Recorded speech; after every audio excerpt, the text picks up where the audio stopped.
Question 32. Part of a quadratic function is shown on the grid. Which statement best represents the domain of the part of the function shown? So they want the domain.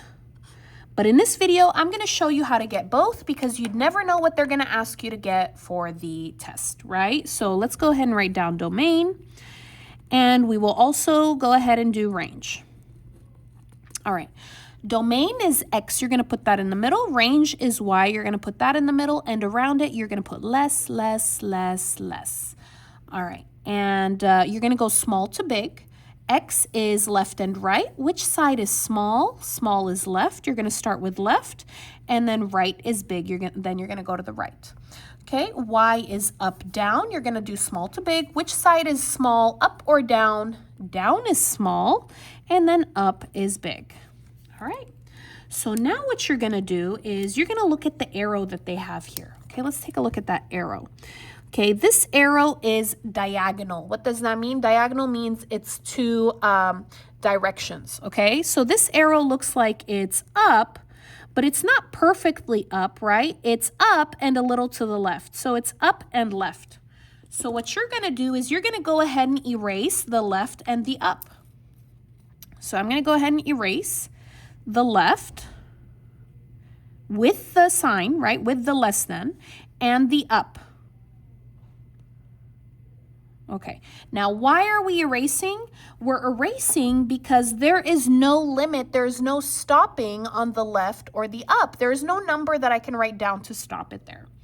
All right, now what you're gonna do is we're gonna put our hand on the left side, and I'm gonna move my hand until it touches this shape, okay? So I'm gonna put my hand on the left, and I'm gonna move it. Tell me stop whenever I start to touch this little U shape.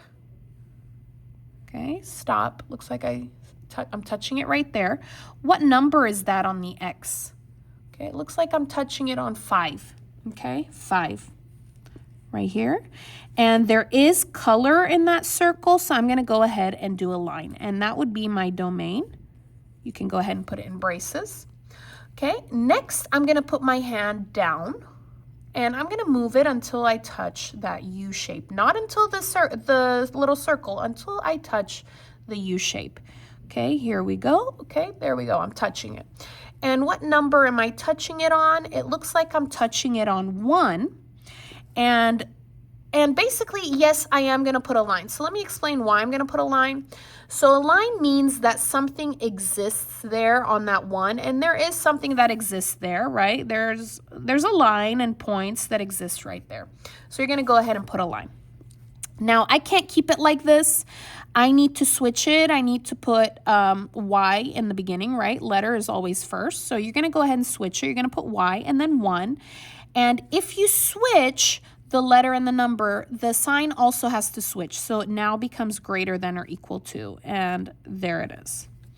All right. So they wanted domain. So I'm looking at this one. Let me remind you what these are. So you have this and you have this. Now, do your hand like an L, right? Which one is the L? This one is an L. If you close it, you get the less than sign. So the L is for less than. Right? So this is my L hand, this is less, and this is the other hand, which is greater. Okay, you do have to memorize those for the test. So it looks like X is less than or equal to 5. Okay, so let's see that one. It looks like it's this one. That's the only one. So it looks like all real numbers less than or equal to 5. That's the answer. It looks like they did include the range, so be very careful because they like to do that. So remember, domain is X, range is Y. Anyways, let me know if you like the video. If you like the video, please give it a like, leave a comment, subscribe, and I'll see you again next time. Thanks for watching.